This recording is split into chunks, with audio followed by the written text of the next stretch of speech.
रुको भाई रुको, इतनी जल्दी नहीं है, क्या स्वाइप करे जा रहे हो, भगे जा रहे हो।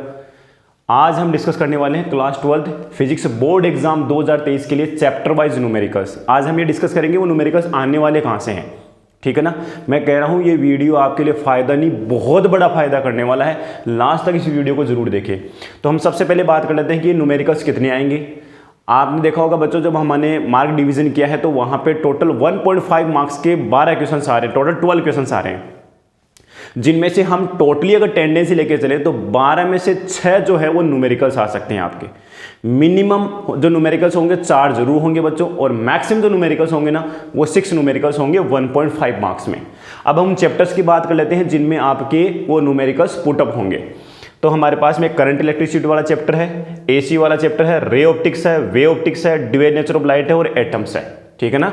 ये हमारे पास में रे ऑप्टिक्स हो गई और ये हमारे पास में वे ऑप्टिक्स हो गई। इनमें से आपके वो 6 न्यूमेरिकल पुटअप हो गए। तो सबसे पहले हम ले लेते हैं यहाँ पे रे ऑप्टिक्स को, कि रे ऑप्टिक्स में से कहाँ से न्यूमेरिकल आएंगे, किस टाइप के न्यूमेरिकल्स आएंगे, ठीक है। आप पेपर आगे चेक कर लेना, वही न्यूमेरिकल्स, उसी टाइप के न्यूमेरिकल्स आपको पेपर में मिलेंगे।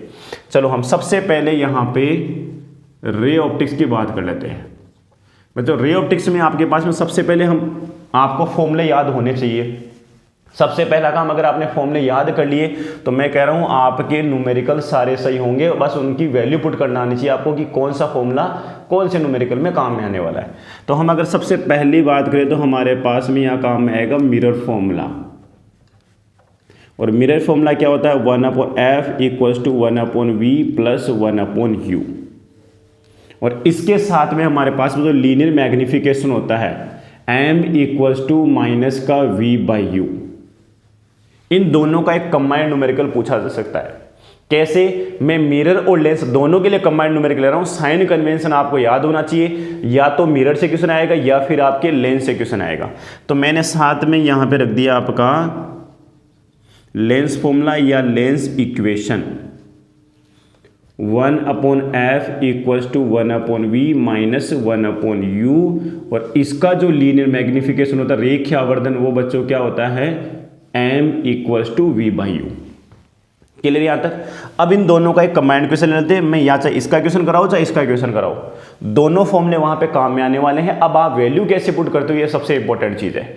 एक टाइप का न्यूमेरिकल आपका इस तरह से बनेगा, मैं इन फॉर्मूलों को मिटा देता हूं और वो क्वेश्चन लिख देता हूं जिस टाइप का क्वेश्चन पूछा जाता है, ठीक है।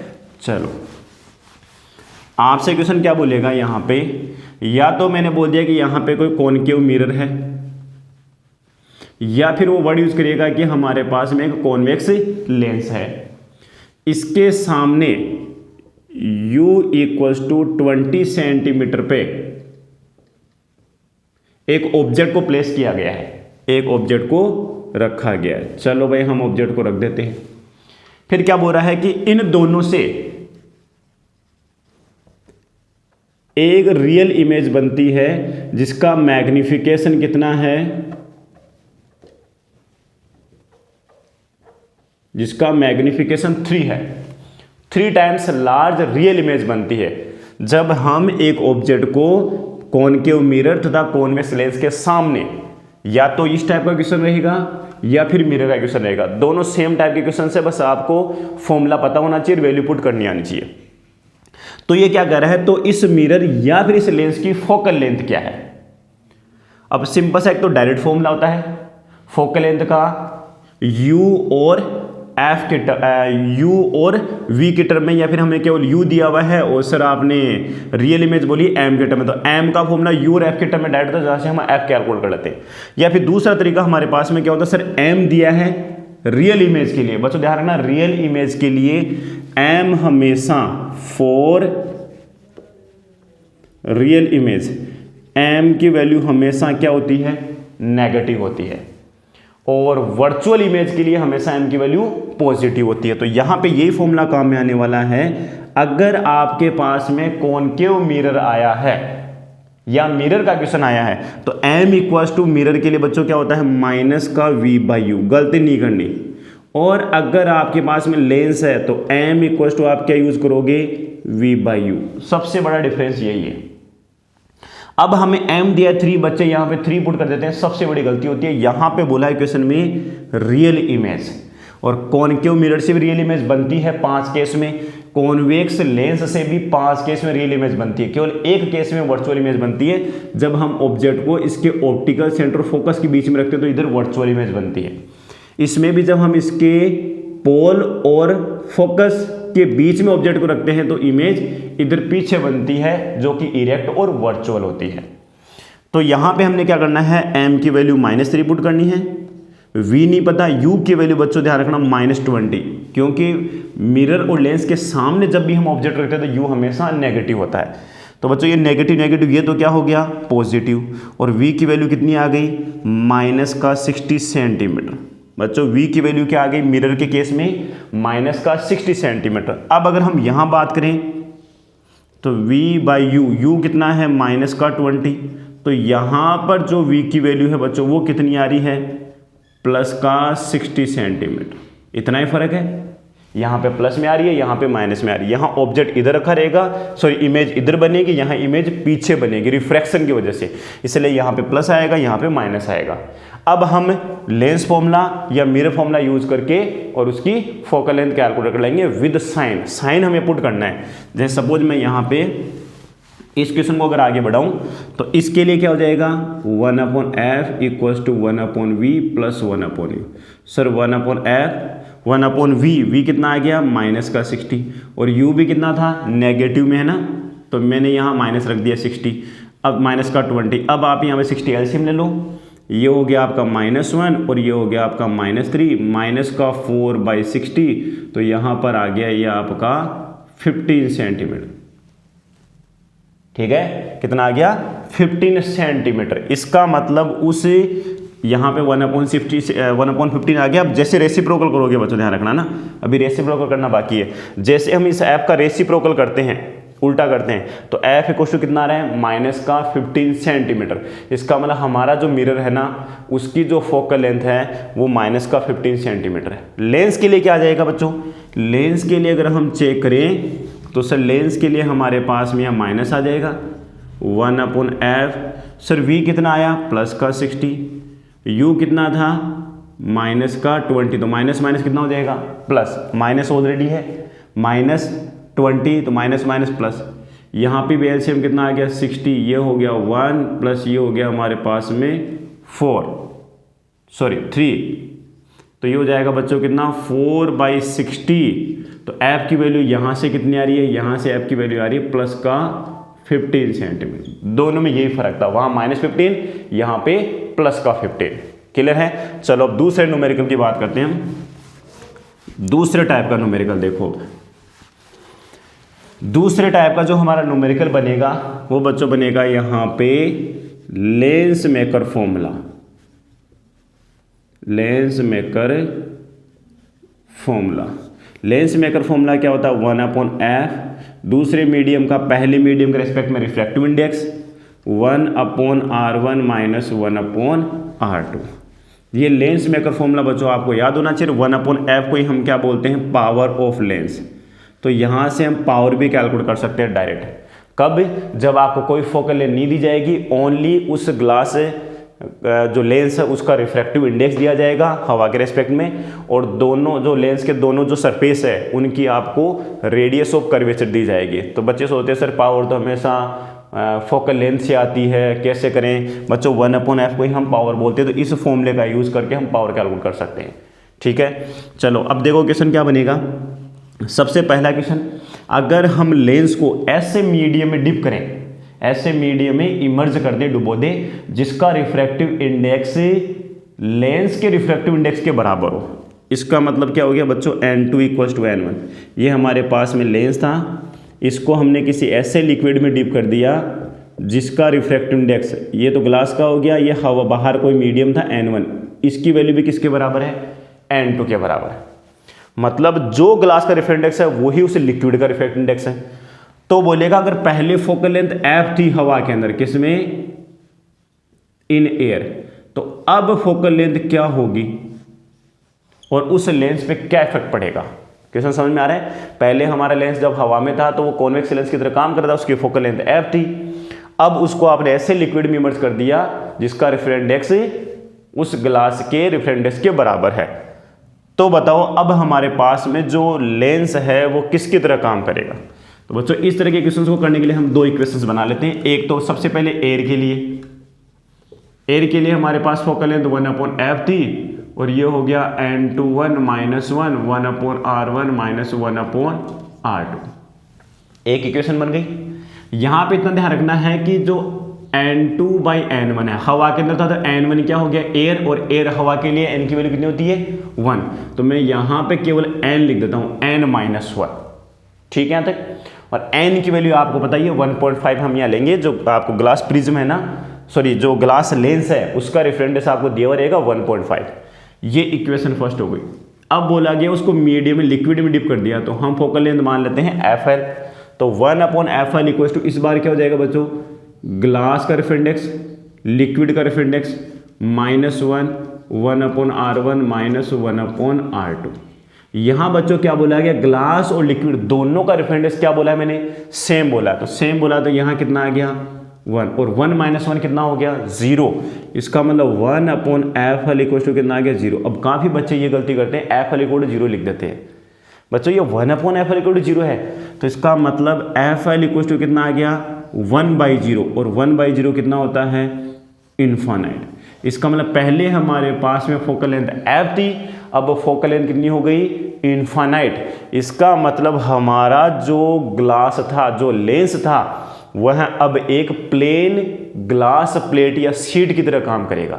आपने देखा होगा जो प्लेन ग्लास शीट होती है उसकी जो फोकल लेंथ होती है वो इनफाइनाइट होती है, इसलिए उसकी पावर 0 होती है, और उसकी जो रेडियस ऑफ कर्वेचर भी होती है वो भी कितनी होती है इनफाइनाइट होती है। ठीक है ना। तो हम यहाँ लिख देंगे कि हमारे जो फोकल लेंथ है ना वो इनफाइनाइट हो जाएगी। इसका मतलब ये हो गया, इनफाइनाइट तभी होती है, ये पूरा जो आपका मीडियम है ना ये एक ग्लास स्लैब की तरह नजर आएगा। मतलब आपका जो लेंस है ना इस लिक्विड में डिसअपियर हो जाएगा, गायब हो जाएगा, आपको दिखेगा ही नहीं। ये एक टाइप का क्वेश्चन। दूसरे टाइप का क्वेश्चन क्या रहेगा कि हम ऐसे मीडियम में डालें जिसका रिफ्रैक्टिव इंडेक्स लेंस के रिफ्रैक्टिव से कम हो। ऐसे मीडियम में डिप करेंगे जिसका रिफ्रैक्टिव इंडेक्स लेंस के रिफ्रैक्टिव इंडेक्स से कम हो, तो क्या केस बनेगा। तो मान लो हवा के अंदर आपका फोकल लेंथ f है, वापिस ऐसे कैसे लिख दो n-1 1/r1 1/r2। ये इक्वेशन फर्स्ट हो गई। अब अगर हम मीडियम में डिप करते हैं तो हम फोकल लेंथ कितनी मान लेते हैं l, ये हो जाएगा n glass divided by n liquid -1 1/r1 -1/r2। ये इक्वेशन सेकेंड। अब बच्चों एक चीज ध्यान रखना अच्छी तरह से, यहां n की वैल्यू ग्लास के लिए 1.5 है सपोज, है ना, होती है जनरली। 1.5 में से 1 सब्ट्रैक्ट करें तो यहाँ कितना आ रहा है 0.5। अब यहाँ ढंग से देखना बच्चों, ग्लास के लिए 1.5 और मैंने कोई लिक्विड ले लिया मान लो वाटर, और वाटर का रेफरेंस कितना होता है 1.33। अगर मैं 1.5 में 1.33 का डिवाइड करूंगा तो पहले तो वैल्यू यहाँ 1.5 थी, इस बार यहाँ वैल्यू 1.5 से थोड़ी कम आएगी। पूरा ढंग समझना यहाँ पे, लेकिन आएगी पॉजिटिव।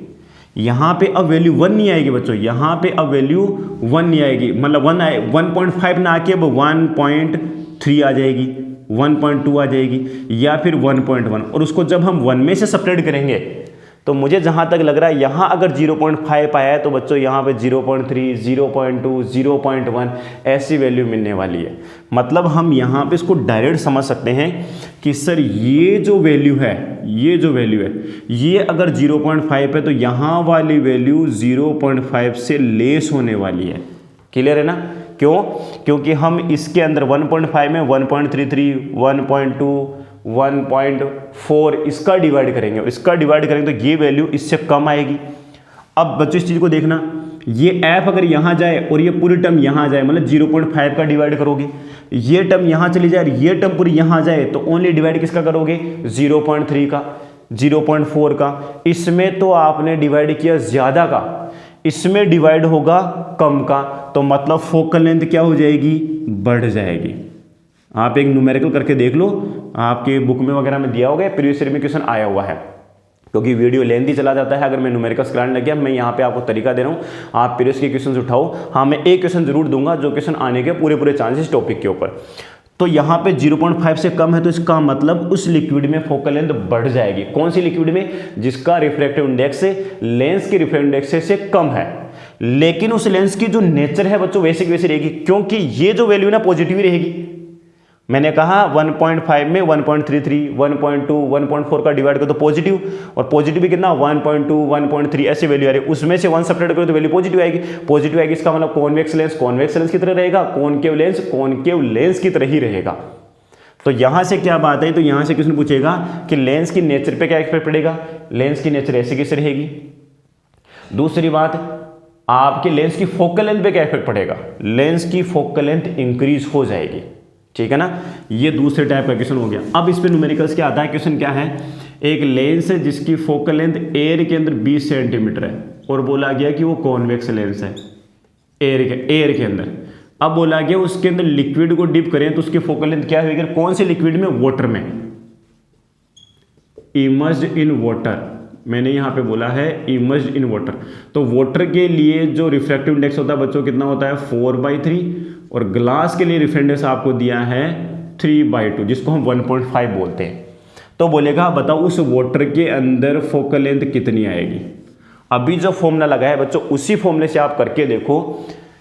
एयर के अंदर 20 है तो आप यहाँ पे 1/20, 1.5 -1, 1/R1 - 1/R2। इसको और सोल्व करें तो 1/20, 1.5 - 1 0.5, और 0.5 को बच्चों हम कितना लिखते हैं 1/2। ये हो गया 1/R1 - 1/R2। Equation first. दूसरा लिक्विड की बात चल रही है तो यहाँ लिख लो 1/F लिक्विड, और यहाँ कितना हो जाएगा बच्चों N2 / N1 - 1 तो लिखते हैं ना। तो N2 तो क्या हो गया हमारा ग्लास, और ग्लास का रिफ्रैक्टिव इंडेक्स कितना हो गया। ग्लास का हो गया 3/2 और वाटर का हो गया 4/3 -1, और ये same as it is 1/R1 - 1/R2। इसको अगर मैं सोल्व करता हूं तो बच्चों ये हो रहा है हमारा 9/8। ये कितना हो रहा है ये पूरे ये वाला टर्म 9/8, और 9/8 में से एक सब्ट्रैक्ट करूंगा तो 1/8। तो बच्चों मैं यहाँ पे डायरेक्ट 1/8 लिख लेता हूँ, ठीक है। अब हम क्या करते हैं इसमें इसका डिवाइड कर लेते हैं बच्चों। डायरेक्ट डिवाइड करेंगे तो ये यहाँ से टर्म कैंसिल हो गई, ठीक है। एफएल ऊपर चला जाएगा हमारा, 20 यहाँ रह जाएगा, क्लियर है। 8 हमारा ऊपर चला जाएगा, 2 नीचे कितना हो गया 4। इसका मतलब उस लिक्विड के अंदर जो फोकल लेंथ है 24 टाइम्स। तो वाटर की तो डायरेक्ट टेंडेंसी है बच्चों 4 टाइम्स हो जाएगी। हमारे जो फोकल लेंथ है वो कितनी हो जाएगी 4 टाइम्स। डायरेक्ट रूल है अगर आप वाटर में इमर्ज करते हो तो फोकल लेंथ 4 गुना हो जाती है। मतलब आंसर कितना आ जाएगा 80 सेंटीमीटर। और कॉन्वेक्स ही रहेगा, कॉनकेव ही रहेगा। अब हम बात करें तीसरे टाइप की। तीसरे टाइप में क्या रहेगा, ऐसे लिक्विड में इमर्ज करो जिसका रिफ्रैक्टिव इंडेक्स लेंस के रिफ्रैक्टिव इंडेक्स से ज्यादा हो। ऐसे लिक्विड में इमर्ज करो जिसका रिफ्रैक्टिव इंडेक्स उस लेंस के रिफ्रैक्टिव इंडेक्स से ज्यादा हो। तो आप जब चेक करोगे ना बच्चों ये वैल्यू नेगेटिव आ जाएगी। क्यों? N2/N1, N2 यहाँ पे ग्लास हो गया, N1 यहाँ पे लिक्विड हो गया। अब लिक्विड का रिफ्रैक्टिव इंडेक्स ज्यादा है तो कम में ज्यादा का डिवाइड करेंगे तो 0 पॉइंट समथिंग वैल्यू है, उसको 1 में से आप सब्ट्रैक्ट करोगे तो वैल्यू नेगेटिव में जाएगी, और नेगेटिव में जाएगी तो फोकल लेंथ क्या हो गई नेगेटिव। इसका मतलब उस लेंस की नेचर चेंज हो जाएगी। कॉन्वेक्स कॉनकेव की तरह और कॉनकेव कॉन्वेक्स की तरह काम करेगा। जो कन्वर्जिंग लेंस था वो डाइवर्जिंग बन जाएगा, और जो डाइवर्जिंग लेंस था वो कन्वर्जिंग लेंस बन जाएगा। क्लियर है। तो ये इस तरह से लेंस मेकर फॉर्मूला पे न्यूमेरिकल बन सकता है। फिर अगर हम बात करें तो कॉन्टेक्ट ऑफ लेंसेज के न्यूमेरिकल आपको छोड़ने नहीं है। Contact of lenses, contact of lenses देखो बच्चों, इसमें आपका equivalent focal length, equivalent power, equivalent magnification. तो हमें पता जब हम किसी एक पतले लेंस को किसी दूसरे पतले लेंस के कांटेक्ट में रख देते हैं, इसकी फोकल लेंथ f1 है, इसकी फोकल लेंथ f2 है, तो बच्चों हमें इक्विवेलेंट फोकल लेंथ का जो रेसिप्रोकल होता है वो क्या होता है 1/f1 + 1/f2। और जो इक्विवेलेंट पावर आती है वो दोनों लेंसों की अलग अलग पावर के सम के बराबर मिलती है। क्लियर है ना। 1.5 मार्क्स में ये डेरिवेशन भी आ सकता है। 1.5 मार्क्स में इसका डेरिवेशन भी आता था, उसको भी अच्छे से करके जाना है। तो न्यूमेरिकल तो बनने का चांस सही है, साथ में इसका डेरिवेशन बहुत सिंपल सा डेरिवेशन है और ये पावर हो गया। अब क्वेश्चन क्या रहेगा कि आपके पास में एक लेंस है जिसकी जो पावर है बच्चों वो है प्लस का 4 डायोप्टर, और एक दूसरा लेंस है जिसकी पावर है आपकी माइनस का 5 डायोप्टर। हमें इतना पता है कि ये कॉन्वेक्स लेंस है, ये कॉनकेव लेंस है, क्योंकि कॉन्वेक्स लेंस के लिए पावर पॉजिटिव होती है और कॉनकेव लेंस के लिए पावर नेगेटिव होती है। तो क्वेश्चन में क्या बोला गया, दोनों को पास में कॉन्टेक्ट में रखा गया है। तो बताओ इक्विवेलेंट फोकल लेंथ कितनी आएगी, उस कॉम्बिनेशन की इक्विवेलेंट फोकल लेंथ क्या आएगी, और वो कॉम्बिनेशन किसकी तरह काम करेगा, कॉन्वेक्स की तरह की कॉनकेव की तरह। तो हमारे पास सिंपल है बच्चों, P इक्विवेलेंट कितना होता है sir, P equivalent P1 plus P2, 4 minus 5 तो कितना हो गया -1 डायोप्टर। पावर की जो यूनिट होती है वो क्या होती है, डायोप्टर। चलो भाई हमारे पास में P इक्विवेलेंट आ गया -1। अब हमें पता है कि P इक्विवेलेंट इक्वल होता है 1/F इक्विवेलेंट। यहाँ पे P इक्विवेलेंट 1 डायोप्टर है और ये हमारे पास में 1/F इक्विवेलेंट। तो 1F इक्विवेलेंट इक्वल बच्चों कितना हो गया -1। बच्चों ध्यान रखना ये मीटर में है, सॉरी हाँ ये मीटर में, हमें लेके आना है सेंटीमीटर में। तो इसका आंसर हो जाएगा 100 सेंटीमीटर। क्यों, क्योंकि जो पावर होती है वो 1/F होती है, F मीटर में होना चाहिए, लेकिन जनरली न्यूमेरिकल्स में F किस में दिया जाता है, सेंटीमीटर में। और जब हम सेंटीमीटर को मीटर में कन्वर्ट करते हैं तो यहाँ 100 से मल्टीप्लाई करते हैं। मतलब इस फॉर्मूले का यूज करके हम सभी लेंसेज की पावर डायोप्टर में कैलकुलेट कर सकते हैं। कैसे, मान लो आपको फोकल लेंथ दी हुई है 20 सेंटीमीटर, तो 20 को यहीं रखो ना, ऊपर 100 लगा देना, क्योंकि 20 सेंटीमीटर को जब मीटर में कन्वर्ट करते हैं तो उस 20 में 100 का डिवाइड करना पड़ेगा, 100 ऊपर चला जाएगा तो आंसर अपने आप डायोप्टर में आ जाएगा। तो यहाँ पे ये -1 डायोप्टर है और डायोप्टर हमेशा मीटर के लिए होता है। इसका मतलब यहाँ -1 आंसर आया था ना, वो फोकल लेंथ मीटर में थी, तो सेंटीमीटर में कितनी हुई 100 सेंटीमीटर, और आंसर किस में आया, माइनस में। इसका मतलब कॉम्बिनेशन किसकी तरह होगा, कॉनकेव की तरह होगा। बच्चों ध्यान रखना है ना, जो हमारा कॉम्बिनेशन होगा वो कॉनकेव लेंस की तरह काम करेगा। अगर यही फोकल लेंथ पॉजिटिव आ जाती तो कॉम्बिनेशन कॉन्वेक्स लेंस की तरह काम करेगा। क्लियर है। चलो आगे हम चलते हैं नेक्स्ट न्यूमेरिकल पे। जो न्यूमेरिकल बनने का चांस है एक और, वो आपका TIR पे बन सकता है, टोटल इंटरनल रिफ्लेक्शन पे, है ना। बच्चों ध्यान रखना TIR में भी न्यूमेरिकल आ सकता है, और इसका 1.5 नंबर का क्वेश्चन जो मैंने आपको जो शॉर्ट वीडियोस के अंदर डाल दिया कि TIR से किस तरह के क्वेश्चन बन सकते हैं। तो TIR में हमारे पास में तो डेंसर मीडियम, उसका जो रिफ्रैक्टिव इंडेक्स होता है वो क्रिटिकल एंगल के साथ किस तरह से डिपेंड करता है, 1/sin IC या थीटा IC बोल दो, इस पर न्यूमेरिकल आ सकता है। इस पर न्यूमेरिकल कैसा रहेगा बच्चों, आपसे क्रिटिकल एंगल दिया जाएगा, क्रिटिकल एंगल दिया जाएगा और आपसे रिफ्रैक्टिव इंडेक्स पूछा जाएगा, रिफ्रैक्टिव इंडेक्स यहां से कैलकुलेट हो जाएगा। दूसरी कंडीशन क्या रहेगी बच्चों, आपसे आपको वहां पर क्रिटिकल एंगल ना देके रिफ्रैक्टिव इंडेक्स देगा और फिर क्रिटिकल एंगल पूछेगा। दूसरा क्या बोलेगा कि मीडियम है उसके अंदर स्पीड पूछी जाएगी। ऐसे बोला जाएगा एक मीडियम है जिसका क्रिटिकल एंगल कुछ ना कुछ वैल्यू दे देगा। मान लो मैं देता हूं यहाँ पे क्रिटिकल एंगल की वैल्यू कितनी है, 30 डिग्री। बोला गया कि मीडियम जिसका क्रिटिकल एंगल 30 डिग्री है, तो उस मीडियम के अंदर लाइट की स्पीड कैलकुलेट करो। बच्चों सिंपल सा है, एक मीडियम जिसका क्रिटिकल एंगल 30 डिग्री है, तो बताओ उस मीडियम के अंदर लाइट की स्पीड क्या रहेगी। ये भी थोड़ा TIR वाला कॉन्सेप्ट ही है। अब हमें क्रिटिकल एंगल दिया है तो सर हमारे पास में जो स्पीड होती है वो रिफ्रैक्टिव इंडेक्स पे डिपेंड करती है, बिकॉज रिफ्रैक्टिव इंडेक्स क्या होता है, C/V। सर मुझे V कैलकुलेट करना है लेकिन N नहीं पता, तो N बच्चों यहां से कैलकुलेट करो आप, 1/sin IC कितना है 30 डिग्री, और sin 30 की वैल्यू हाफ, मतलब N की वैल्यू बच्चों कितनी आ गई 2, और जब n की वैल्यू 2 आ गई तो 2, c की वैल्यू हमें पता ही है 3 × 10⁸, और v को v रहने दो, तो v इक्वल टू बच्चों कितना आ गया 3/2 × 10⁸, मतलब 1.5 × 10⁸ मीटर पर सेकेंड। क्लियर है यहाँ तक। ये हमारे पास में स्पीड आ गई उस मीडियम के अंदर लाइट की। ठीक है, चलो अब हम चलते हैं जो नेक्स्ट हमारा क्वेश्चन बन सकता है, वो बन सकता है बच्चों माइक्रोस्कोप के ऊपर। माइक्रोस्कोप का जो मैग्निफिकेशन है उसका फॉर्मूला हमें याद होना चाहिए, m इक्वल्स टू, कब, जब हमारे final image least distance of distinct vision पे बने।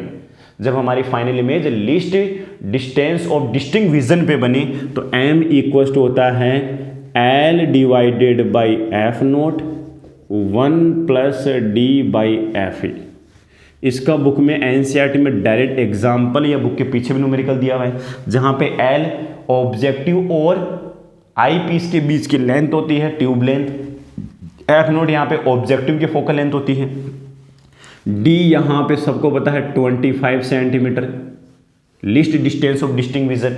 अब यहाँ पे माइनस साइन मत पुट कर देना बच्चों, जब भी आप least distance of distinct vision करते हो सर वो डिस्टेंस हमारे आगे रहती है इसलिए डी की जगह माइनस साइन आएगा, नहीं ये फॉर्मूला ऑलरेडी विद साइन लिया हुआ है। इसका मतलब यहाँ डी की जगह ओनली 25 पुट कर लेना है, एफ की वैल्यू पुट कर लेनी है, आई पी से जो हमारा लेंस है उसकी फोकल लेंथ क्या है, और इस तरह से आपका यहाँ पर मैग्निफिकेशन पे भी 1.5 मार्क्स का क्वेश्चन आ सकता है। दूसरा आपका टेलीस्कोप, मतलब न्यूमेरिकल बनता है टेलीस्कोप। टेलीस्कोप की ट्यूब लेंथ हमारे पास में यहाँ पे होता था ऑब्जेक्टिव और यहाँ होता है आई पीस। तो हमने देखा जब इमेज कहाँ बनती है बच्चों, इनफाइनाइट पे बनती है। इस वाले केस में जब इमेज इनफाइनाइट बनती है तो हमारे पास में जो m का फॉर्मूला आता है वो आता है minus F note by F E. जब भी इमेज टेलीस्कोप से इनफाइनाइट बनेगी तो उसका जो एंगुलर मैग्निफिकेशन है या जो मैग्नीफाई पावर है उसका फॉर्मूला होता है F note by F E. तो इस वाले केस में इन दोनों लेंसों के बीच की जो लेंथ है वो आपसे पूछी जा सकती है, और लेंथ आ जाएगी बच्चों कितनी, F note plus F E. मतलब दोनों फोकल लेंथ को डायरेक्ट ऐड करना है, क्योंकि इससे तो इमेज हमेशा आपको पता है कि एफ नोट पे बनती है, और इसको इस तरह से एडजस्ट करेंगे कि इसके सामने जो इससे इमेज बनी ना वो इसके फोकस पे आ जाए, इसके फोकस पे आ जाए। इसके फोकस पे आ जाए तो इमेज कहाँ बनेगी, इनफाइनाइट पे। इसका मतलब ये लेंथ एफ नोट हो गई तो ये लेंथ कितनी हो गई, एफ ई। तो टोटल ट्यूब लेंथ कितनी हो गई, F note plus F E. Clear यहाँ तक। चलो अब हम रे ऑप्टिक्स को छोड़ के अब चलते हैं वेव ऑप्टिक्स में। वेव ऑप्टिक्स में न्यूमेरिकल किस तरह से क्या क्या बन सकते हैं बच्चों। वेव ऑप्टिक्स में जो डायरेक्ट न्यूमेरिकल बनता है ना वो एक तो आपका कंस्ट्रक्टिव और आपका डिस्ट्रक्टिव इंटरफेरेंस बन सकता है, मतलब आई मैक्सिमम और आई मिनिमम का रेशियो, जिसका मैंने जो नोट्स है ना जो आपको पीडीएफ सेंड करी मैंने वहाँ पे डिस्क्रिप्शन लिंक दे दिया, तो शॉर्ट वीडियो है, उस शॉर्ट वीडियो में इसका एक क्वेश्चन दे रखा है, उसको आप ट्राई करो। ये हो गई हमारे पास में वेव ऑप्टिक्स। बच्चों मैं क्वेश्चंस भी करवाता सारे, लेकिन वीडियो बहुत लेंदी जा रहा है और लास्ट टाइम में इतना टाइम है नहीं, तो इसलिए आपको खुद को रिवाइज करना पड़ेगा। तो I maximum by I minimum का रेशियो वाला एक क्वेश्चन तो यहाँ से बनता है।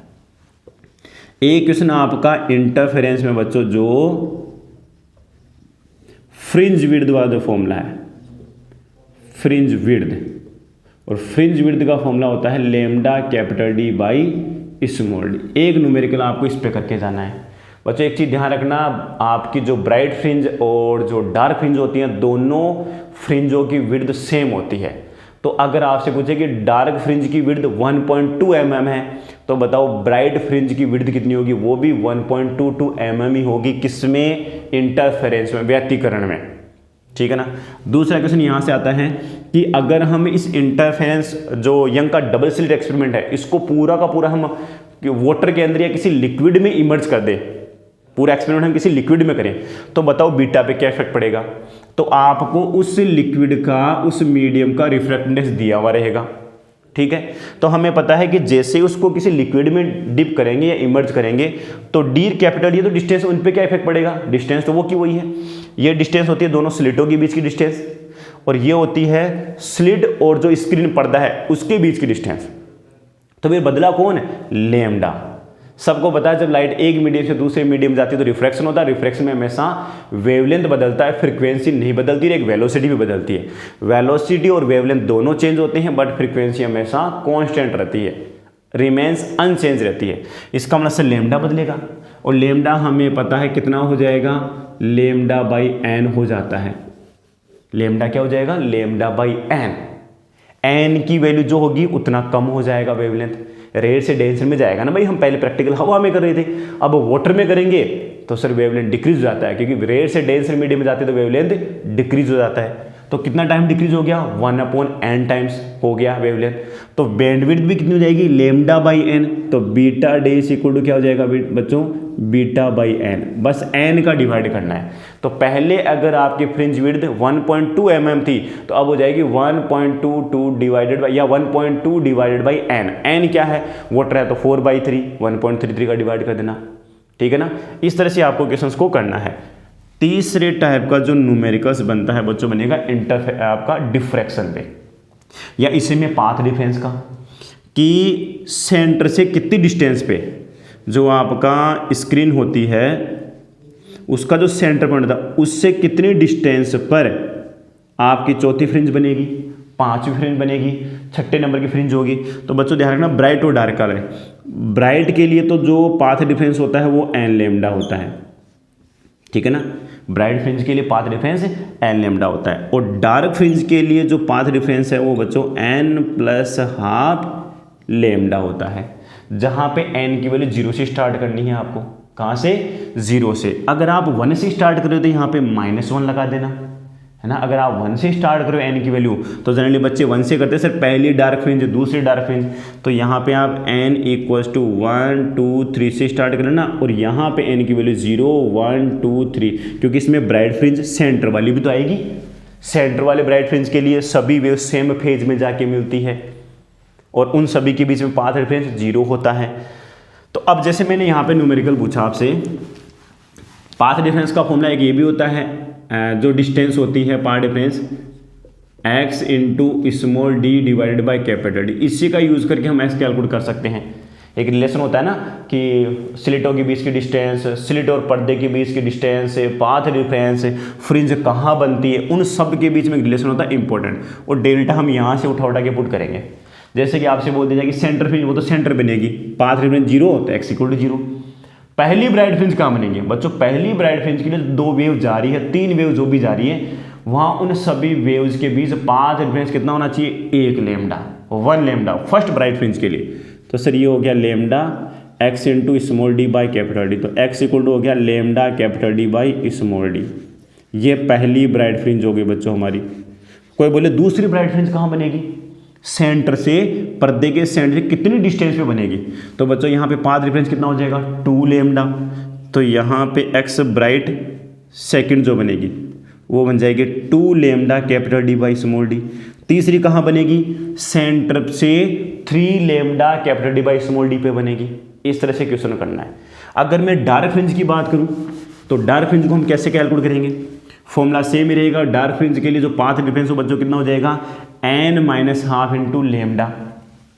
तो मैं आपसे बोलूँ कि पहली जो डार्क फ्रिंज है फर्स्ट वाली वो कहाँ बनेगी बच्चों, यहाँ जो पाथ डिफरेंस है ना वो आ रहा है n = जब 1 पुट करते हो आप तो 1-½ λ/2। सबको पता है जब दोनों वेव अपोजिट फेज में मिलती है, मतलब पाथ डिफरेंस जब λ/2 का ओड मल्टीपल, λ/2 का ओड मल्टीपल होता है तब हमेशा डिस्ट्रक्टिव इंटरफेरेंस बनता है। तो इसका मतलब पहली डार्क फ्रिंज के लिए पाथ डिफरेंस 1 λ/2। तो मैंने यहाँ पे λ/2 पुट किया, इस कैपिटल डी को यहाँ पुट किया, दूसरी आ रहा है lambda capital D divided by small D 2 आ जाएगा। दूसरी डार्क फ्रिंज कहाँ बनेगी बच्चों, दूसरी वाली डार्क फ्रिंज के लिए n = 2 पुट कर दो, 2 में से हाफ जाएगा तो 1.5 बचे, 3.5। तो यहाँ जैसे हम 3 λ/2 पुट करते हैं, λ/2 ओड मल्टीपल बताया ना, तो यहाँ पुट करेंगे तो ये d यहाँ आएगा, d यहाँ आएगा, x बच जाएगा। तो इसका मतलब हमारे पास में आ गया स्मॉल डी। ये दूसरी डार्क फ्रिंज यहाँ बनेगी, पहली डार्क फ्रिंज इस डिस्टेंस से बनेगी। इस तरह से इन पे भी न्यूमेरिकल्स आ सकता है कि वो फ्रिंज कहाँ कहाँ बनेगी, ठीक है।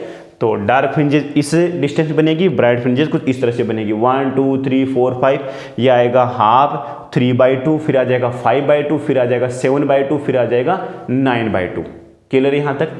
चलो एक न्यूमेरिकल बच्चों जो आपका या जो यहाँ पे डेरिवेशंस है वो आपका पोलराइजेशन पे भी थोड़ा याद करके जाना और डिफ्रैक्शन पे भी याद करके जाना है।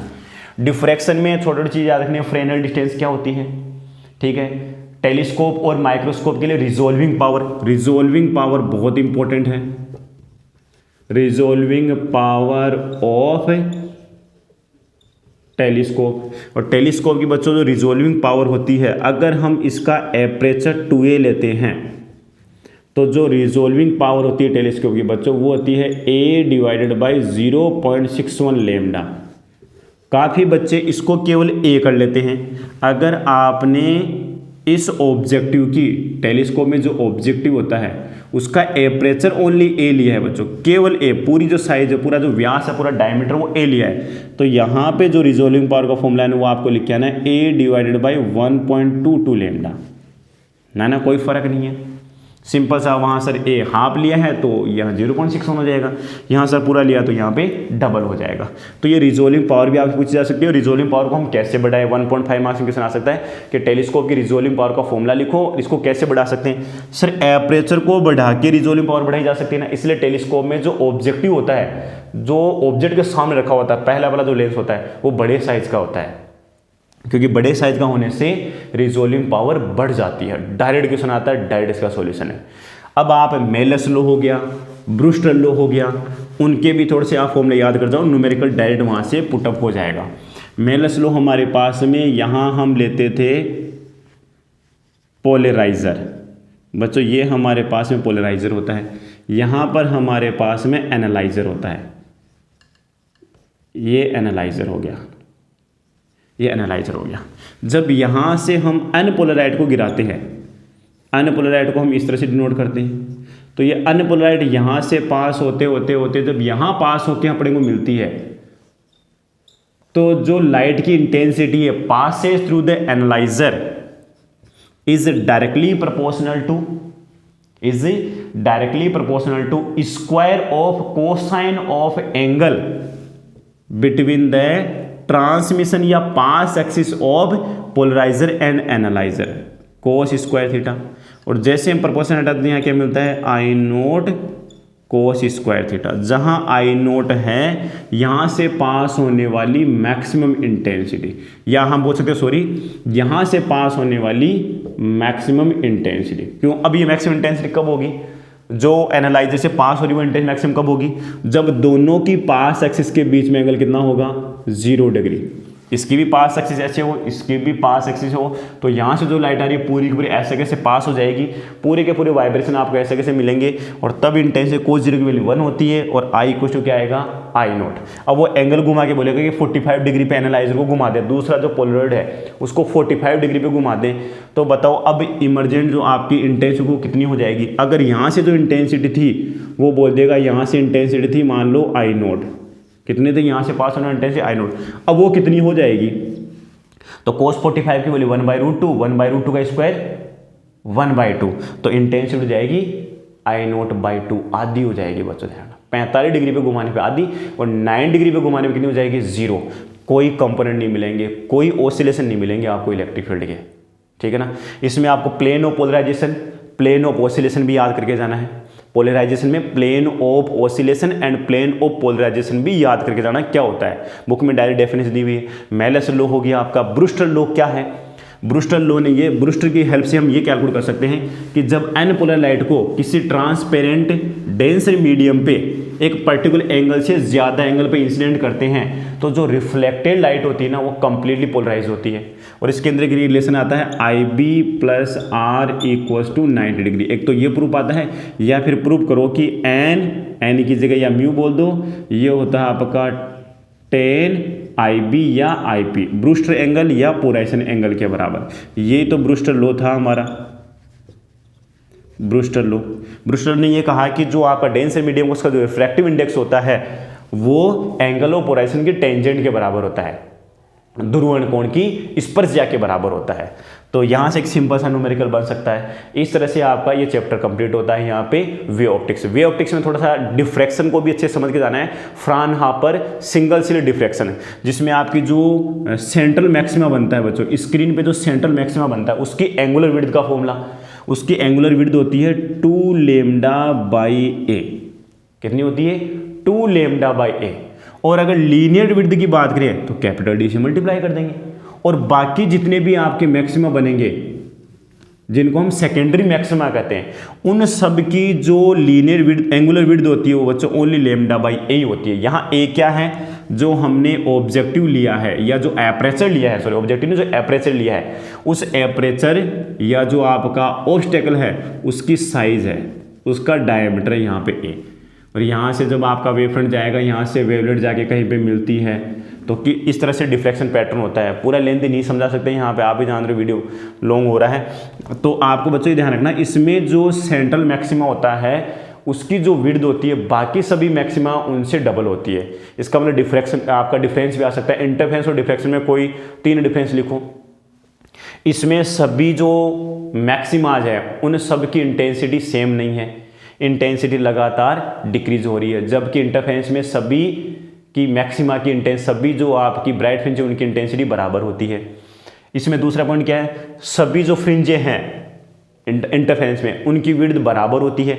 यहाँ पे जो हमारा सेंट्रल मैक्सिमा है उसकी विड्थ बाकी सभी मैक्सिमाज की डबल होती है, और वो डबल याद करो, डायरेक्ट एक number question. 2 lambda capital D by small A. A यहाँ पर हमारा एपरेचर या ऑब्स्टेकल की साइज है, और यहाँ पे जो 2 लैम्डा कैपिटल डी जो मैंने बोला है, कैपिटल डी यहाँ पे इस एपरेचर और स्क्रीन के बीच की डिस्टेंस है, जो कि हम यहाँ जो फ्राना पर डिफ्रेक्शन में जो लेंस काम में लेते हैं उसकी फोकल लेंथ के बराबर होता है। इसलिए यहाँ पे हम कभी कभार डी की जगह एफ भी पुट कर देते हैं, क्योंकि सभी जो रेज आ रही है उनको हमें कन्वर्ट करना है या फोकस करना है, तो हमें जो आपने जो ऑब्स्टेकल लिया है या जो एपरेचर लिया है उस पर लेंस लगाना पड़ता है, और लेंस पूरा का पूरा कहाँ जाके रेज को कंसंट्रेट करेगा या फोकस करेगा, पर्दे पे। तो इसका मतलब जो डिस्टेंस डी हो किसके बराबर होनी चाहिए, फोकस के बराबर। इसलिए इस फॉर्मूले को हम ऐसे भी याद रख लेते हैं 2 लैम्डा एफ बाई ए, लेकिन एनसीईआरटी में डिटेल से नहीं दिया हुआ है, तो थोड़ा थोड़ा आपको याद करके जाना है। अब हम चलते हैं एटम के अंदर।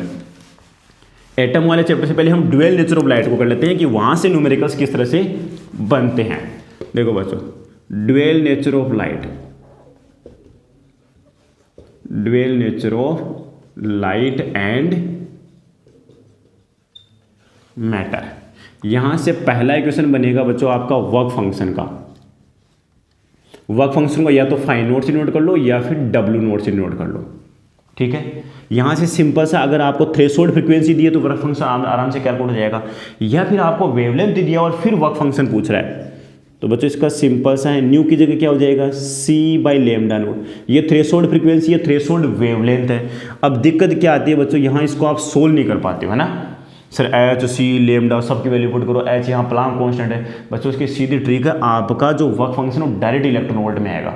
इसके लिए आप एच सी की वैल्यू डायरेक्ट 12400 पुट कर लेना। 12400 इलेक्ट्रॉन वोल्ट एंगस्ट्रोम में होता है, और लैम्डा नोट हमेशा एंगस्ट्रोम में ही दिया आता है जनरली। अगर नैनोमीटर में भी दिया हुआ है आप उसको एंगस्ट्रोम में कन्वर्ट कर लो, और 12400 में एंगस्ट्रोम में कन्वर्ट करके बस ऐसे कैसे एंगस्ट्रोम में रख दो और कट कर लो। जैसे एंगस्ट्रोम से एंगस्ट्रोम यहाँ कट जाएगा, डायरेक्ट आंसर आपका इलेक्ट्रॉन वोल्ट मिलेगा। मतलब आप माइंड में इससे करके चलोगे, एस की वैल्यू हमेशा 12400 होती है, और लैम्डा की वैल्यू एंगस्ट्रोम में सर दी थी 4000 एंगस्ट्रोम, तो यहाँ 4000 पुट कर लो, 2 0 कट कर दो, 40 का यहाँ पे डिवाइड कर दो, जो आंसर आएगा ना वो आपको किसमें मिल जाएगा, इलेक्ट्रॉन वोल्ट में। डायरेक्ट ट्रिक है बच्चों, ये कोई कैलकुलेशन नहीं करनी, कोई कैलकुलेट जरूरत नहीं है। तो इस तरह से आप वर्क फंक्शन को इलेक्ट्रॉन वोल्ट में कैलकुलेट कर सकते हो। लिखते जाना पॉइंट्स को। अब हमारे पास में दूसरा जो न्यूमेरिकल्स बन सकता है वो बनता है आइंस्टीन की फोटो इलेक्ट्रिक इक्वेशन से। Einstein's photo electric equation, Einstein's photo electric equation, जो कि क्या होती है, H nu equals to phi naught plus K max. H nu equals to phi naught plus K maximum. यहां इन तीनों में से कोई एक चीज आपको दी जाएगी, सॉरी 2 चीज दी जाएगी, एक चीज पूछी जाएगी। आपको आइंस्टीन की फोटो इलेक्ट्रिक इक्वेशन आनी चाहिए। यहां बोलेगा जो फोटोन इंसिडेंट हो रहा है उसकी एनर्जी 4 इलेक्ट्रॉन वोल्ट है। एक मेटल है जिसका वर्क फंक्शन 2.1 ले लेते हैं, 2.1 इलेक्ट्रॉन वोल्ट है। तो बताओ जो आपके इलेक्ट्रॉन्स इमिट हो रहे हैं, ठीक है ना, इमिट हो रहे हैं, उनकी मैक्सिमम एनर्जी कितनी होगी। मतलब सिंपल सा है, 4 में से 2.1 सेपरेट कर देना, 4 में से 2.1 सेपरेट कर देना, क्योंकि ये हमारे पास मेटल है। इसके ऊपर जो फोटोन, जितनी लाइट आ रही है, जितनी एनर्जी का फोटोन आ रहा है, ये इलेक्ट्रॉन उतनी एनर्जी से बाहर नहीं आते, क्योंकि ये इलेक्ट्रॉन इस मेटल के अंदर कुछ फोर्स से बंधे होते हैं, और उस फोर्स को रिमूव करने के लिए, उस फोर्स को ओवरकम करने के लिए कुछ एनर्जी हमें खर्च करनी पड़ती है इलेक्ट्रॉन्स को बाहर निकालने, उसी को हम वर्क फंक्शन बोलते हैं। इसका मतलब 4 में से कुछ वर्क फंक्शन को घटाना पड़ेगा, सब्ट्रैक्ट करना पड़ेगा, फिर जो बची हुई एनर्जी है ना वो आपकी क्या हो जाएगी, के maximum, maximum kinetic energy of photo electrons. तो सिंपल सा न्यूमेरिकल रहेगा और के मैक्सिमम हाफ एम यूज करते हैं। के मैक्सिमम का हम डिटर्मिनेशन किससे करते हैं, स्टॉपिंग पोटेंशियल से। स्टॉपिंग पोटेंशियल जितना ज़्यादा होगा समझना के मैक्सिमम उतना ही ज़्यादा है। इलेक्ट्रॉनों की जो kinetic energy, maximum kinetic energy उतनी ज़्यादा होती है जब हमारा स्टॉपिंग पोटेंशियल जितना ज़्यादा होता है, क्योंकि इलेक्ट्रॉन्स को रोकने के लिए हमें बैटरी उल्टी लगानी पड़ती है, ज़्यादा वोल्टेज की लगानी पड़ती है। इसका मतलब ये हो गया कि इलेक्ट्रॉन बहुत तेज़ी से आ रहे हैं, उनकी काइनेटिक एनर्जी ज़्यादा है। तो stopping potential is the measure of maximum kinetic energy of photo electrons, ठीक है ना। तो हम के मैक्सिमम को ऐसे भी लिखते हैं, K max equals to E V naught, इस तरह से हम कैलकुलेट करते हैं। इसका भी एक क्वेश्चन आपको जो शॉर्ट वीडियो है उसके अंदर दे रखा, ड्यूअल नेचर ऑफ लाइट के जितने भी क्वेश्चन हैं उनको एक बार अच्छे से देखो, नोट करो। उसमें क्वेश्चन लिखा हुआ है कि स्टॉपिंग पोटेंशियल 20 वोल्ट है, तो बताओ काइनेटिक मैक्सिमम काइनेटिक कितनी होगी, 20 electron volt. Stopping potential 2 volt है, तो बताओ जो इलेक्ट्रॉन से बाहर आ रहे हैं उनकी मैक्सिमम काइनेटिक कितनी है, 2 electron volt. Energy electron volt में दी जाएगी तो ई हटा दो तो स्टॉपिंग पोटेंशियल आ जाएगा। स्टॉपिंग पोटेंशियल दिया हुआ है उसके आगे ई लगा दो, इलेक्ट्रॉन वोल्ट, तो बच्चों क्या बन जाएगी, maximum kinetic energy of photo electrons बन जाएगी। एक न्यूमेरिकल यहां से आता है, एक न्यूमेरिकल आपका डी ब्रोगली इक्वेशन से बनने का पूरा चांस है बच्चों, है ना।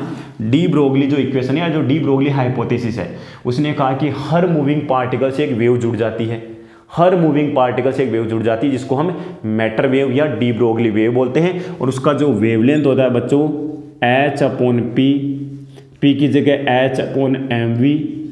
अब हमारे पास में ये mv क्या है, मोमेंटम, और मोमेंटम का रिलेशन सीधा काइनेटिक एनर्जी के साथ होता है, और वो रिलेशन क्या होता है, p इक्वल होता है √2m काइनेटिक एनर्जी। अगर हम चार्ज पार्टिकल्स की बात करें तो चार्ज पार्टिकल का एनर्जी कहाँ से मिलती है, इलेक्ट्रोस्टैटिक पोटेंशियल एनर्जी से मिलती है, इसलिए यहाँ पर हो जाएगा √2m और इसकी जगह आ जाएगा qv, इसकी जगह qv आ जाएगा। तो 1 2 3 4 टाइप के न्यूमेरिकल्स बनते हैं, जैसे कि सेम पोटेंशियल से एक्सीलरेट करवाया, सेम काइनेटिक एनर्जी है, सेम स्पीड है, सेम लीनियर मोमेंटम है, तो डी ब्रोगली वेवलेंथ का रेशियो क्या आएगा, 2 पार्टिकल्स का तो सेम ही आएगा। जब लीनियर मोमेंटम सेम होता है 2 पार्टिकल्स का, तो उनका डी ब्रोगली वेवलेंथ भी सेम होता है। जो आपका प्रीवियस ईयर का पेपर था 2021, उसमें जो फिल इन द ब्लैंक्स आया, तो उसमें क्वेश्चन यही था कि 2 पार्टिकल्स का क्या सेम हो कि उनका डी ब्रोगली वेवलेंथ सेम हो। सिंपल सी बात है, लीनियर मोमेंटम सेम होना चाहिए। अगर v सेम है तो लेमडा का जो रेशियो आएगा λ1/λ2 इक्वल हो जाएगा m2/m1। काइनेटिक एनर्जी सेम है 2 पार्टिकल्स की, तो λ1/λ2 इक्वल आएगा बच्चों क्या, √m2/√m1 आएगा। सेम पोटेंशियल से 2 पार्टिकल को एक्सीलरेट करवाया, जैसे कि अल्फा और प्रोटॉन, आपका जो मॉडल पेपर है वहां से इस क्वेश्चन की प्रैक्टिस कर लो। सेम पोटेंशियल से एक्सीलरेट करवाया है, तो लेमडा डिपेंड करेगा m और q दोनों पे, मतलब लेमडा इनवर्सली प्रोपोर्शनल हो जाएगा √m और q।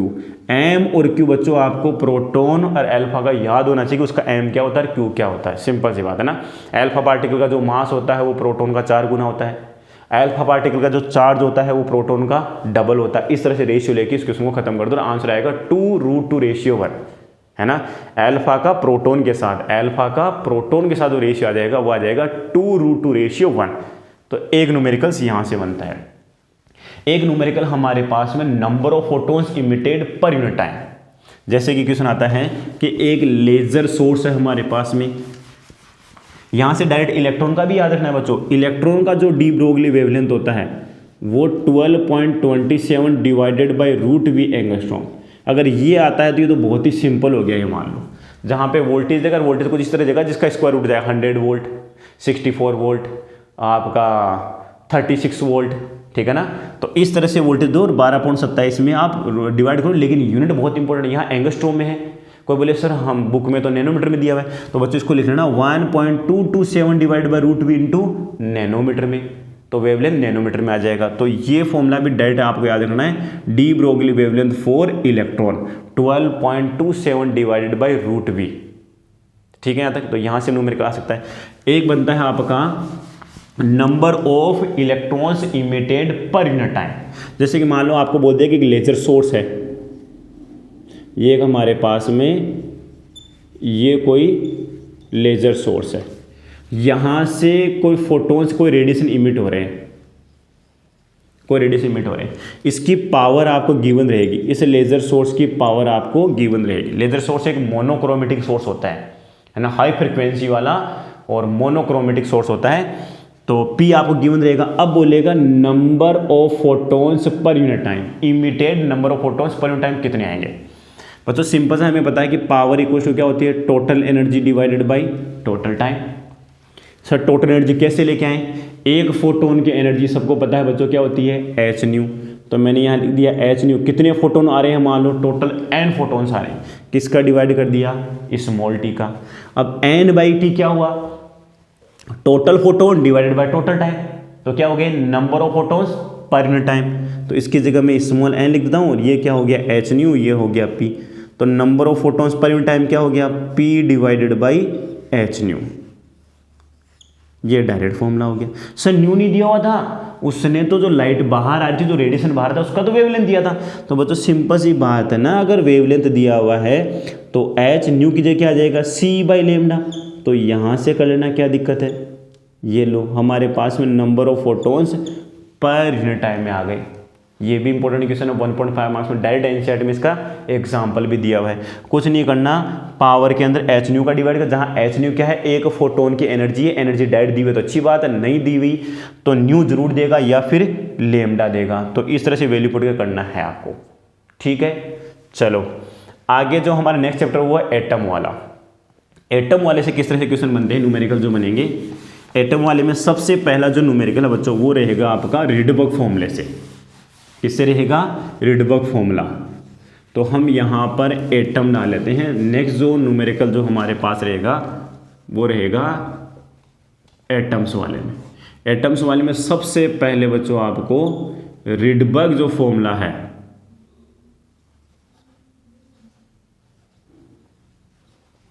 रिडबर्ग फॉर्मूला या रिडबर्ग इक्वेशन, वो याद कर लेनी है। 1 upon lambda equals to Rydberg constant 1 upon n1 square minus 1 upon n2 का स्क्वायर, ठीक है। यहाँ तक n1 यहाँ पर वो है जहाँ पर आपका इलेक्ट्रॉन ऑर्बिट के अंदर आया, मतलब आपका जो फाइनल ऑर्बिट है। इनिशियल का मतलब कहाँ से आया है, और यहाँ पे 1 का मतलब है कहाँ पे आया है आपका, कहाँ से आया, किस वाले में।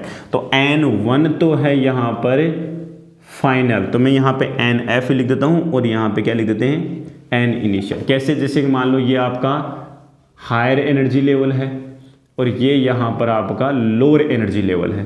तो n इनिशियल से n फाइनल में जब इलेक्ट्रॉन ट्रांजिशन करता है तो इन दोनों की एनर्जी गैप के बराबर एनर्जी का फोटोन इमिट करता है, जिसकी एनर्जी हमारे पास में एच न्यू आ गई। तो एक numerical direct h nu equals to आपको लिखना है बच्चों क्या, E initial minus E final, है ना। फाइनल की ज़्यादा होती है एनर्जी, तो हमारे पास में हो जाएगा हाँ इनिशियल माइनस फाइनल, मतलब दोनों में से एनर्जी का डिफरेंस कर देना है आपको। जैसे अपने पता है हाइड्रोजन के लिए पहले जो ग्राउंड ऑर्बिट होता है वहाँ पे एनर्जी कितनी होती है, माइनस का 13.6 electron volt, n equals to 1 के लिए। दूसरे ऑर्बिट में कितनी होती है, माइनस का 3.4 इलेक्ट्रॉन वोल्ट। तो मैं ऐसे बोलूँ कि दूसरे से पहले ऑर्बिट में आ रहा है, जब आपने इलेक्ट्रॉन को एनर्जी दी, इलेक्ट्रॉन सेकेंड ऑर्बिट में चला गया, थोड़ी देर के लिए रहेगा, फिर वापस नीचे आएगा। जब नीचे वापस अपने ग्राउंड स्टेट में आएगा तो इन दोनों एनर्जी लेवल के बराबर एनर्जी का फोटोन इमिट करेगा। बोलेगा बताओ कितनी एनर्जी का फोटोन इमिट करेगा। बच्चों इन दोनों का डिफरेंस ले लो, इन दोनों का डिफरेंस पता है कितना होता है, 10.2 इलेक्ट्रॉन वोल्ट। 10.2 इलेक्ट्रॉन, सीधा बोल दो सर फोटोन जो आएगा वो 10.2 इलेक्ट्रॉन वोल्ट एनर्जी का आएगा, ठीक है ना। तो इस तरह से हम फोटोन की एनर्जी भी कैलकुलेट कर सकते हैं डायरेक्ट। अब यहाँ से आपका जो लाइमन पार्सन ब्रैकेट फुंड है उसके लिए मैक्सिमम वेवलेंथ और मिनिमम वेवलेंथ। मिनिमम वेवलेंथ किस में होता है, जिसको हम सीरीज लिमिट बोलते हैं। जब भी इलेक्ट्रॉन इनफाइनाइट से किसी ऑर्बिट में आता है तो हमेशा वेवलेंथ मिनिमम होता है, और पास से पास वाले ऑर्बिट में आता है तो वेवलेंथ मैक्सिमम होता है। तो अगर हम लाइमन की बात करें तो लाइमन में बच्चों ध्यान रखना, फाइनल तो आपका फिक्स 1 और इनिशियल कौन कौन सा रहेगा, 2, 3, 4, 5 इनफाइनाइट। तो आप n इनिशियल की जगह इनफाइनाइट रख दो और n फाइनल की जगह 1 रख दो, तो आपको मिल जाएगा लेमडा मिनिमम। सोल्व करना सिंपल सी बात है। आपसे बोले कि लेमडा मैक्सिमम कैलकुलेट करना है लाइमन के लिए, तो लाइमन के लिए अगर आपको मैक्सिमम कैलकुलेट करना है तो बच्चों 2 से 1 मिलिया हो तो इनिशियल की जगह 2 पुट कर देना, एन फाइनल के लिए 1 पुट कर देना। इसी तरह से लाइमन के बाद में क्या आएगा, बामर। बामर के लिए मिनिमम और मैक्सिमम पूछे तो बामर के लिए बच्चों क्या होता है हमारे पास में, एन फाइनल जो होता है वो दूसरे ऑर्बिट के लिए होता है और एन इनिशियल कहाँ से होगा, 3 4 5 इस तरह करके इनफाइनाइट 3 4 5 इस तरह से।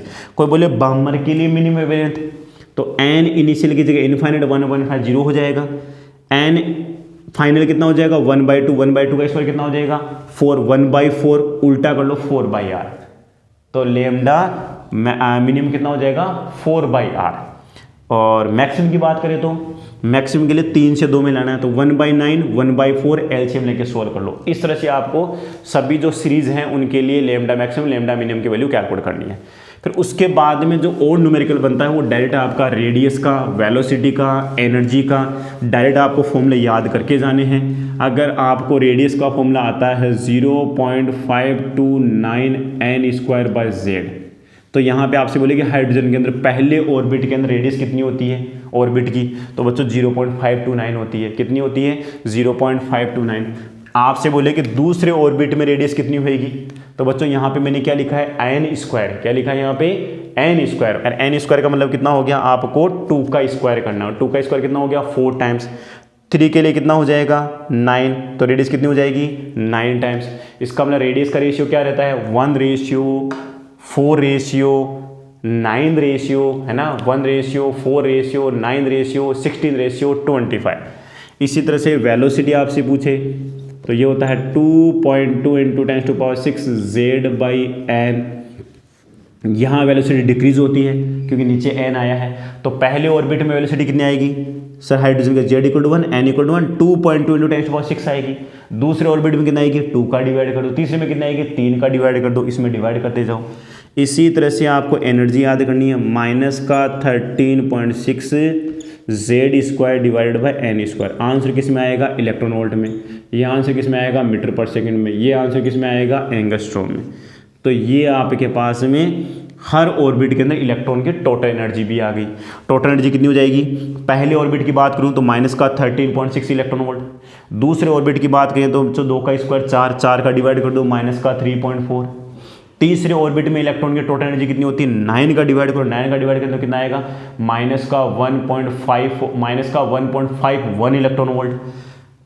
थर्ड ऑर्बिट की बात करें तो हो गया 9, फोर्थ ऑर्बिट की बात करें तो 4 का स्क्वायर 16 और 16 का जब डिवाइड करेंगे तो ये आएगा 0.85, माइनस तो लगाना है।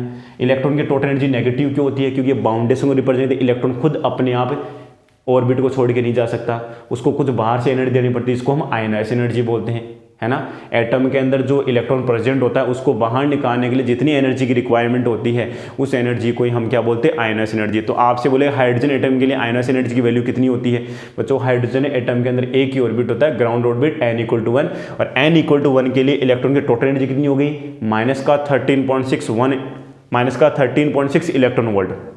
इसको पॉजिटिव में लेके आना है, इसको किस में लेके आना है पॉजिटिव में, क्योंकि इतनी एनर्जी देंगे तभी तो इनफाइनाइट जाएगा, इनफाइनाइट टोटल एनर्जी कितनी हो जाए 0। अरे भाई इसमें कितना जोड़े की एनर्जी 0 हो जाए सर, प्लस का 13.6, इसका मतलब टोटल एनर्जी इनफाइनाइट में इलेक्ट्रॉन कितनी हो जाए 0, मतलब इलेक्ट्रॉन बाहर निकल के इनफाइनाइट में चला गया, न्यूक्लियस के अट्रैक्शन से बाहर हो चुका है, इसका मतलब इतनी एनर्जी देनी पड़ेगी। कोई बोले कि कोई एटम है जैसे हाइड्रोजन एटम मान लो, सपोज उसका दूसरा एटम भी है, हाइड्रोजन का दूसरा एटम भी है और उसमें कोई इलेक्ट्रॉन है, उसको बाहर करना है तो कितनी एनर्जी चाहिए सर, वो इलेक्ट्रॉन बंधा हुआ है -3.4 इलेक्ट्रॉन वोल्ट से, तो उसको बाहर करना है तो +3.4 इलेक्ट्रॉन वोल्ट एनर्जी देनी पड़ेगी।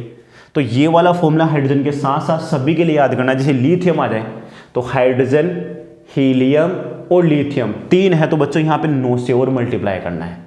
किससे 9 से मल्टीप्लाई करना है। कोई बोले लिथियम के पहले ऑर्बिट में इलेक्ट्रॉन न्यूट्रॉन एनर्जी, तो 9 × ये n = 1 आ जाएगा। इस तरह से आप सभी न्यूमेरिकल्स कर सकते हो। क्लियर यहाँ तक। अब हम थोड़ा सा बात कर लेते हैं, यहाँ पे एनर्जी की बात आ गई तो मेरे माइंड में एक क्वेश्चन और था, मैं थोड़ा सा स्किप हो गया, वो एनर्जी से रिलेटेड ही कोई क्वेश्चन था आपका। हाँ, एक तो आयनस एनर्जी हो गई -13.6 z²/n² हो गया। हाँ, ये नेगेटिव साइन वाला था कि नेगेटिव साइन किसको रिप्रेजेंट करता है, बाउंडेशन को रिप्रेजेंट करता है। ठीक है।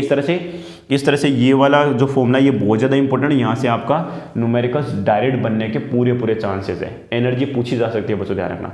आयनस एनर्जी भी याद कर लूँ, सारी जो एनर्जीज है वो भी आपको याद करनी। हाँ, एक पोटेंशियल एनर्जी और काइनेटिक एनर्जी, दिमाग में ये था बच्चों, सॉरी, है ना, मेरे दिमाग में था काइनेटिक एनर्जी और पोटेंशियल एनर्जी।